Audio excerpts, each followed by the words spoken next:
Sveiki, mano brangieji. Šiandieną turėsime gegužės mėnesio prognozę.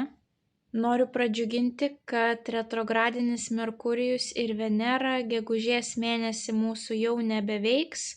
Galėsite pastebėti, kaip visi reikalai, planai pradeda eiti sėkmingai, kaip per sviestą, be jokių nenumatytų keblumų ar nesusipratimų. Taipogi primenu, kad kiekvieną mėnesį kanale jūs rasite jaunaties bei pilnaties prognozes, kurios taipogi papildo būtent jūsų šitas mėnesio prognozes. Taip, tik jeigu mėnesio prognozė yra 4 savaitėm, tai mėnulio prognozės yra porai savaičių. Taip, 2 savaitės jaunaties ir 2 savaitės pilnaties. Tai kas dar jų neklausėte, kviečiu paklausyti. Tai bus kaip dar viena papildoma informacija prie jūsų mėnesio prognozės. Na ir kas prie kanalo prisijungėte tik šiais metais, tai primenu, kad kanale galite rasti 25 metų prognozę pilnai visiems metams, tai yra apžvelgiama energetika kiekvienam mėnesiui nuo sausio iki gruodžio, taipogi apžvelgiama energetika pagrindinių gyvenimo sferų. Na ir duodamas vienas patarimas visiems 25 metams. Ir ten taipogi paminiu visas datas būtent retrogradinės Veneros bei Merkurijaus, kada nėra tinkamas metas organizuotis, planuotis kažkokių tais naujų pradžių savo gyvenime. Tai vat, kas norite sužinoti apie visas tas datas anksčiau, tai visas tas datas rasite būtent 25 metų metinėse jūsų zodiako ženklų prognozėse. Na ir kaip visada primenu, kad tiek šias, tiek mėnulio prognozes reikia žiūrėti pagal savo 3 pozicijas, tai yra Saulės ženklą, mėnulio ženklą bei ascendentą. Daugiau informacijos apie tai, kaip pasiskaičiuoti savo šias pozicijas, rasite žemiau aprašyme po šiuo vaizdo įrašu. Na ir kaip visada, mano dėkingumas keliauja jums. Labai smagu matyti, kad kanalas auga, labai smagu matyti, kaip aktyviai jūs komentuojate, dalinate savo istorijomis, kaip jums kortos įsipildė ir taipogi matau didžiulį dalinimąsi su kitais žmonėmis. Aš visada matau statistiką, kiek žmonių pasidalino mano prognozėmis. Tai labai smagu matyti, kad ne tik patys žiūrite, bet ir pasirūpinate savo artimaisiais mylimaisiais, kad jie taipogi sužinotų jiems svarbią informaciją. Na, o naujus kanalo stebėtojus kviečiu prisijungti prie šios šiltos ir motyvuotos bendruomenės, tapti jos dalimi, paspaudus prenumeruoti mygtuką. Na, o dabar keliaukime į jūsų tarologinę prognozę. Liūtai pagrindinis įvykis liūtams gegužės 1 savaitę.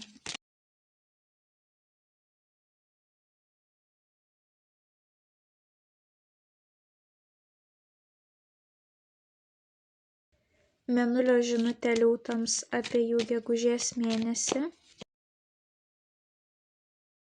Bei vienas patarimas liūtams apie jų gegužės mėnesį.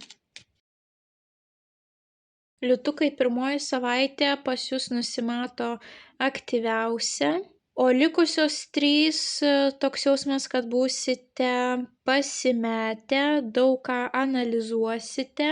Ir panašu, kad jums bus svarbus finansiniai reikalai, ypatingai santaupos, kaip jums sekasi išlaikyti pinigėlius neišleidus. Pradėkime nuo jūsų 1 savaitės, jums iškrito 2 didieji arkanai, tai savaitė bus svarbi, jums iškrito magas bei stiprybės jėgos korta. Tai vat magas rodo, kad atėjo laikas savo idėjas, svajones, tikslus paversti realybę. Imtis pirmojo kažkokio tais realaus žingsnio, kad tai, apie ką jūs mastote, taptų realybė. Magas yra komunikacijos korta, puikia korta tiems, kurie yra matomi, kurie turi kalbėti, mokytojai, dėstytojai, žmonės socialiniuose tinkluose, tie, kurie turi rašyti.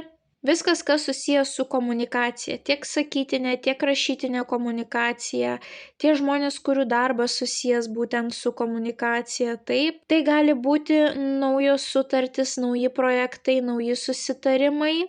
Pradėsite rašyti kažkokį tai baigiamąjį darbą, pradėsite vesti savo vlogą, pradėsite rodyti save socialinėje erdvėje. arba tiesiog turite kažkokių tai svajonių, kurias pats metas pradėti įgyvendinti pirmąją savaitę.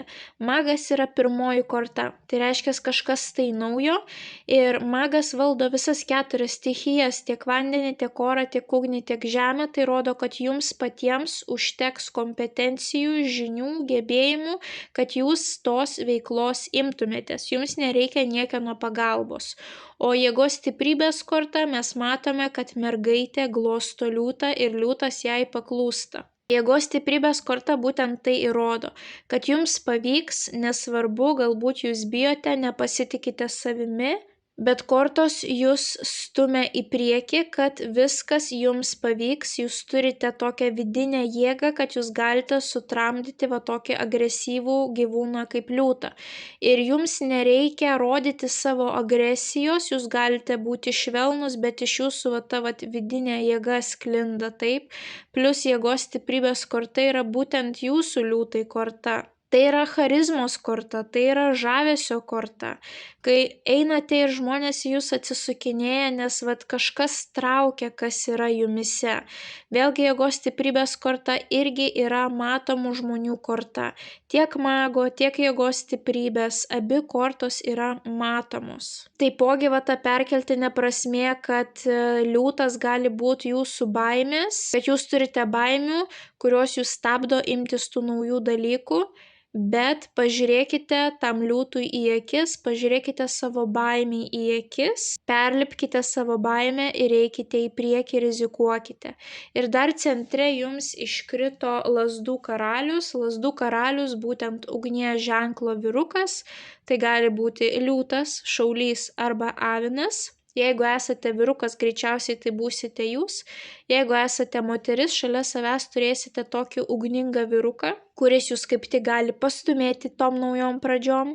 O galbūt ta nauja pradžia ar pabaiga kažkaip bus susijusi su šituo žmogumi. Taip, tai gali būti ir meilės santykiai, kadangi mėnesio patarimui jums iškrito lazdų dama, čia mes turime lazdų karalių, taip vyras ir moteris tos pačios stichijos. Tai pilnai gali būti pora. Na, arba gali būti labai judrios profesijos atstovas, kuris dirba fiziškai, arba toksai žmogus, kuris moka įsakinėti, na ir greičiausiai turi tokį darbą, kuriame reikia įsakinėti. Tai galbūt jums reikės tokios profesijos atstovo pagalbos būtent toje naujoje pradžioje. Tai pirmoji savaitė pilnai ugninga, kažkokios tai naujos pradžios, idėjos, kontraktai, sutartys, turite perlipti save ir rizikuoti, taip. Toliau antrąją savaitę jums iškrenta labai įdomios kortos, jums iškrenta taurių šešetas, kuris reprezentuoja nostalgiją, viską, kas susijęs su praeitimi, tai yra žmonės iš praeities, jūsų vaikystės vietos, kuriuose užaugote, jūsų tėvų namai, taip, muzika, kurios klausėtės praeityje, stilius, kuris buvo pas jūs praeitie, na, viskas, kas susijęs su praeitimi. Ir šalia jums iškrenta lazdų trejetas, pirmasis žingsnis naujos pradžios link. Tai pas jūs gaunasi vidurinis taškas tarp praeities ir ateities, taip. Ir šalia jums dar iškrenta kardų dvejetas, o kardų dvejetas būtent įrodo, kad atėjo laikas pasirinkti. 2 kardai, tas už ir prieš, juoda ir balta, eiti į priekį ar pasilikti kur esu, rinktis planą A ar rinktis planą B, taip. Pas jūs antrąją savaitę vyksta apmąstymai ir kad nuspręsti jums gali padėti būtent ta praeities analizė. Jūs dvejojate, nežinote, kurį variantą pasirinkti, jūs iš vis net nepasirenkate, nes jums baisu suklysti, kad jūs pasirinksite neteisingai. Tai taro kortos jums sako, kad paanalizuokite praeitį, kažką jūs galite svarbaus pamatyti toje praeityje, taip. Kažkokios tai situacijos jums gali atrodyti dabar žvelgiant į praeitį visiškai kitaip, taip, jūs galite blaiviau pamatyti viską, kas vyko praeityje ir remintis tą praeitimi pasirinkti kažką tais naujo savo gyvenime. Nes lazdų trejetas jau rodo, kad jūs žengiate į priekį, taip, jūs rizikuojate, bet iniciatyva turi būti iš jūsų pusės. Tas sprendimas gali būti susijęs su santykiais, kadangi taurių šešetas taipogi rodo ir porą, taip mes matome berniuką mergaitę, kurie rūpinasi vienas kitu, investuoja 100% energijos į vienas kitą. Tai vat tas vat klausimas, apsisprendimas gali būti susijęs būtent su pora, bet iniciatyva, pirmasis žingsnis turi eiti iš jūsų, kadangi lazdų trejetas rodo, jeigu lauksite, nieko nebus, taip, niekas nesikeičia. Tai netgi gali būti ir kažkoksai tai meilės trikampis, kadangi mes turime dvejetą, trejetą, taip, ir vėlgi poros šią kortą turime, tai toks jausmas, kaip padaryti, kad 3 žmonių santykiai virstų 2 žmonių santykiais. Tai kažkam gali būti ir tokia situacija, jeigu žinote, kad tikrai yra tas meilės trikampis, taip.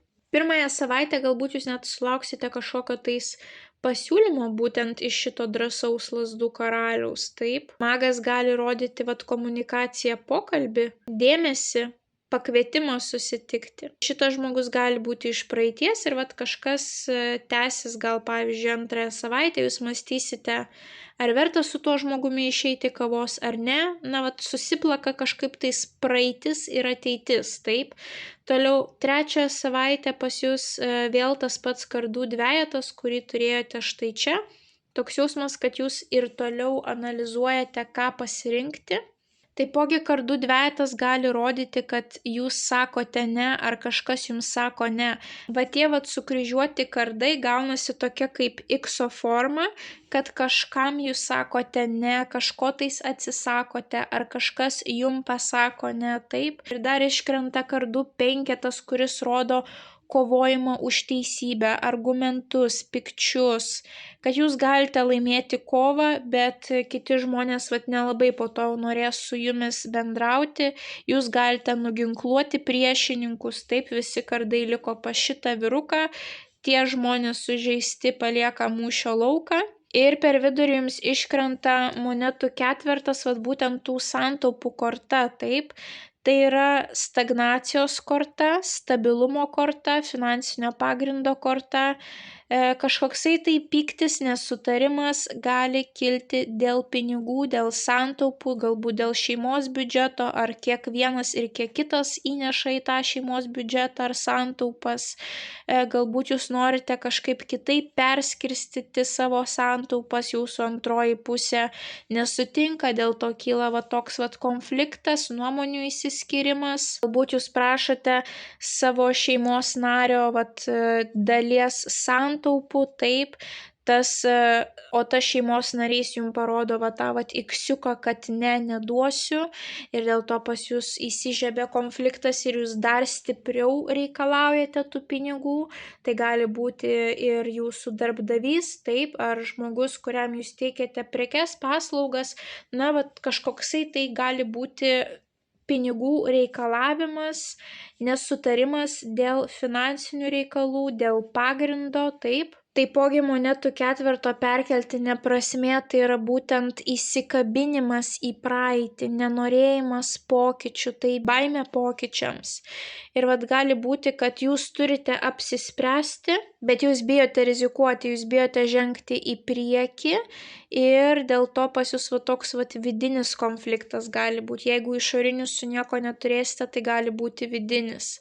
Kad aš lyg ir noriu, kad šita situacija baigtųsi, kad jinai kažkaip pagerėtų, bet tuo pačiu aš bijau rizikuoti, nenoriu, o jeigu aš prarasiu, pavyzdžiui, savo santaupas ar visą tą fundamentą, visą tą stabilumą, kurį aš kūriau. Ir paskutinę savaitę pas jūs vėlgi centriuke iškrenta tas pats monetų ketvertas, kurį turėjome čia. Vyras vėlgi yra įsikabinęs į pinigus, vėlgi į tą stabilumą, baimę keistis, taip. Tiek 3, tiek 4 savaitę pas jūs pagrindinė tema, pagrindinis dėmesys gali keliauti į pinigus, į jūsų finansinę situaciją, kaip užsidirbti, kaip susitaupyti, iš kur gauti pinigų. Arba būtent čia bus, kad turite nuspręsti kažką tais, pagaliau pasirinkti, bet jūs stabdo būtent tą baimę išeiti iš komforto zonos ir surizikuoti, taip. Ir šalia jums iškrenta taurių riteris. Taurių riteris rodo būtent asmeninius santykius, santykių palypėjimą laipteliu aukštyn. Taip, gali būti kažkokie tais malonūs reikalai susiję su jūsų antraja puse. Gali būti malonus laikas su antraja puse, išėjimas į pasimatymą, kažkokios tai dovanos, prisipažinimas meilėje, piršlybos, bet šalia iškrenta tas monetų ketvertas. Tai yra dvi priešingos energetikos, taip, viena už stabilumą ir grinai materialinius dalykus, o kita yra judėjimas į priekį, savo širdies klausimas ir būtent kūryba, gyvenimas pagal emocijas, o čia gyvenimas iš išskaičiavimo ir logikos. Tai kažkaip gali miksuoti šitos dvi energetikos ir tematikos paskutinėje savaitę, būtent jūsų asmeniniai reikalai ir finansiniai reikalai, santaupos. Galbūt antroji pusė parodys, kad jisai yra rimtai nusiteikęs į jūsų pusę būtent iš finansinės perspektyvos, taip, ar jūs pradėsite kaupti kartu kažkokį tai turtą, ar dalį turto užrašys jums, ar kažką tais padovanos būtent naudojant savo santaupas. Monetų trejetas rodo grupinį darbą, bandymą kartu su kitais žmonėmis sukurti būtent šitą monetų ketverto stabilumą. Tai panašu, kad paskutinėje savaitę, kad ir ką darytumėte, svarbu nebūti vieniems, svarbu dėti pastangas visiems bendrai, visiems kartu. Iš karjeros pusės visos trys kortos gali rodyti, kad turėsite kažkokį tais grupinį projektą, kuris bus jums labai malonus, širdžiai mielas, laikas praleistas kartu su tais žmonėmis bus labai smagus. Gali būti, kad jūs visi kartu turėsite kažkokį tai kūrybinį darbą, ties kuriuo jūs dirbsite, ir po to jau turėsite neblogą kažkokį tai fundamentą, stabilumą, arba jūs tiesiog visi labai siekiate to fundamento ir grupėje žmonių dirbsite, taip. Jeigu tai yra santykių tema, kortos rodo, kad visa iniciatyva turi keliauti iš abiejų žmonių pusės. Negali vienas žmogus stengtis dėl pinigų, negali vienas žmogus rodyti jausmus, o kitas būti užsisklendęs, taip. Abu partneriai santykiuose turi turėti tą aukso viduriuką tarp materialinių ir emocinių jausminių dalykų. Gali būti, kad mano pinigai, o tavo nieko čia nėra, taip. Turi būti 50/50 ir vienas kitam turite suteikti pagalbą. Kitas dalykas gali būti, kad jūs būsite antiek susifokusavę į pinigus, kad jums asmeniniai reikalai visiškai nerūpės. Mes matome riterį atjojantį ir siūlantį tą taurę, bet tiek šitoje kortoje žmonės yra nusisukę į kitą pusę. Jie nežiūri į šitą riterį, taip. Tai toks jausmas, lyg jo pasiūlymas nėra svarbus, nes vyksta kitokie dalykai gyvenime, taip, fokusas eina į materialinius dalykus. Kaip daugiau uždirbti, kaip turėti didesnį stabilumą. Monetų trejetas puikia korta grupiniams darbams, monetų trejetas puikia korta mokslams, kai galima pasimokyti iš savo kolegos, apsikeisti naudingomis žiniomis. Jeigu ne grupinis darbas, tai vėlgi šita korta rodo, kad bandoma sukurti finansinį materialų fundamentą ir kad tai yra tikslas numeris 1. Abejos kortos kalba apie fundamento kūrimą ir jo išlaikymą. Ir atkeliauja tokia taurių korta, santykių, jausmų, kūrybos, bet panašu, kad jinai nelabai bus priimta, taip. Nes jau matėsi, kad trečią savaitę kažkoksai tai nesutarimas dėl finansinių reikalų, tai greičiausiai ir paskutinėje savaitę niekas nesikeičia, taip. Nebent tai gali būti, kad taurių riteris, tai pas jūs atkeliaus kažkoksai tai karjeros pasiūlymas, kuris jums bus labai širdžiai džiaugsmingas, mielas, taip, ir jūs imsitės to darbo. Bet jeigu tai bus kažkoksai tai meilės pasiūlymas, tai panašu, kad nebus jums labai jisai svarbus, nes jūsų fokusas keliauja į pinigus, tiek 4 savaitę, tiek 3 savaitę, taip. Tai 1 savaitę ateina laikas veikti, kažkokia tai svarbi komunikacija, naujos pradžios, net jeigu ir bijote, perlipkite per save, jums užteks šarmo, patrauklumo, įgūdžių, gebėjimų, kad galėtumėte savo svajones paversti realybę, taip. 2 savaitę pas jūs vyksta kažkokia tais analizė, turite dilemą, bet sunku pasirinkti, ką daryti. Rizikuoti ar nerizikuoti, rinktis planą A ar rinktis planą B. Tame jums gali padėti būtent praeities analizė. Ir jeigu norite pagaliau kažkokio rezultato, iniciatyva turi eiti iš jūsų pusės būtent dėl lazdų trejeto. 1 realus žingsnis. Jūs žengėte žingsnį. Ir gali būti situacija susijusi su santykiais, kadangi jums iškrenta taurių šešetas, kuriame mes matome porą. 3 savaitė, vėlgi ar argumentas, ar nesutarimas dėl pinigų, fokusas į finansinius dalykus, materialinį fundamentą. Tas jūsų pasirinkimas gali būti susijęs ir su santykiais, ir su pinigais. Taip, jie kažkaip kartu miksuojasi būtent gegužės mėnesį. Na ir paskutinėje savaitę dirbsite, bandysite sukurti tą finansinį fundamentą. Jūsų veikloje gali būti ir kūrybingumo, arba kažkas tai labai malonaus, būtent susijusio su šitu taurių riteriu, kažkoksai tai pasiūlymas arba kūrybinė veikla. Vis dėlto taurių riteris yra vandens stichija, maloni stichija. Galbūt, jeigu sulauksite asmeninio kažkokio tai pasiūlymo, jisai jūs pradžiugins tik tuo atveju, jeigu jisai bus susijęs su pinigais. Vėlgi, kad miksuotųsi asmeniniai santykiai su pinigais, su materialiniam vertybėm, nes panašu, kad finansai bus tas sritis, kuri jums kels didžiausią nerimą. Tai paskutinė savaitė gali būti ir puikus kažkokie tais reikalai susiję su turtu, paveldėjimu, šeimos santykiais, santaupų investavimu būtent į šeimą, galbūt į šeimos atostogas kažkokias, į šeimos pasibuvimus kažkokius, išėjimus. Ir nepamirškite, kad ir kas būtų, svarbu, kad abu žmonės įneštų savo indėlį. Kad nebūtų tik vieno žmogaus darbas, kadangi monetų trejetas rodo tą darbą visiems kartu. Ir būtų idealu, jeigu išlaikytumėt viduriuką, nes mes čia turime tokią riziką gyventi pagal savo jausmus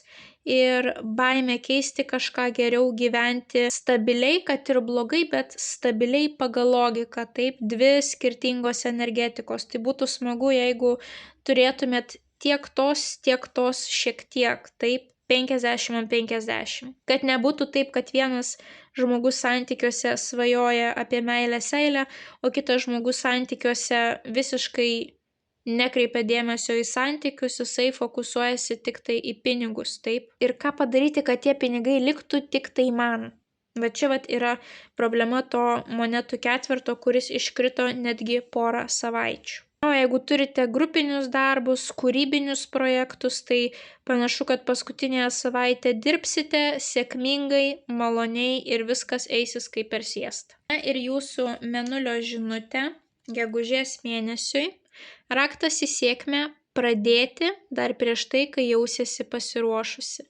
Na, būtent laikas pradėti, laikas padaryti taip, kad išsipildytų jūsų svajonės, taip, paversti savo svajonės realybę. Tai mes matėme 1 savaitę ir būtent tas žingsnis, ta iniciatyva iš lazdų trejeto, taip, atėjo laikas veikti. Na ir jūsų mėnesio patarimui, kaip jau minėjau, iškrito lazdų dama. Lazdų dama yra būtent liūtas, avinas arba šaulys, tai yra jūsų stichijos energetika. Lazdų dama ne ta moteris, kuri laukia, kol kažkas kažką atneš ant lėkštutės. Šita moteris rizikuoja, šita moteris imasi pirmų žingsnių, šita moteris nebijo parodyti savęs, įsakinėti, kalbėti tą, ką jinai nori ir daryti tą, ką jinai nori, kada jinai nori. Tai būtent mes matėme porą, taip, lazdų karalius ir lazdų dama. Šitie abu žmonės daro, ką jie nori ir jie daro būtent tai, ką jie jaučia. Ne tai, ką reikia daryti, kaip mes čia turėjome tą energetiką, bet jie daro tai, kur dega jų aistra, užsidega jų tas vidinis degtukas. Vat būtent atėjo laikas daryti, pažiūrėti savo baimėm į akis būtent tam liūtui, rizikuoti ir vis dėlto atėjo laikas pasirinkti ir nuspręsti. Tai liūtai linkiu sėkmingų naujų pradžių, linkiu sėkmingų pasirinkimų, svarbiausia nebijoti naujų perspektyvų, taip. Paanalizuokite praeitį, galbūt pamatysite dabartinės savo gyvenimo situacijas šiek tiek kitaip, negu iki to jas matėte. Tai linkiu sėkmingų sprendimų, sėkmingų naujų pradžių ir puikios finansinės situacijos. Didžiausios jums sėkmės. Nepamirškite paspausti patinka mygtuko, komentare parašyti bent jau širdelę, pasidalinti prognozę su artimaisiais, kuriems ji galėtų būti aktuali. Na ir jeigu dar neužsiprenumeravote, tai skatinu užsiprenumeruoti kanalą, kad nepraleistumėte jums aktualių prognozių, bei taptumėte šios labai šiltos ir motyvuotos bendruomenės dalimi. Na, o mes susimatysime jūsų kitose prognozėse. Ate, ate.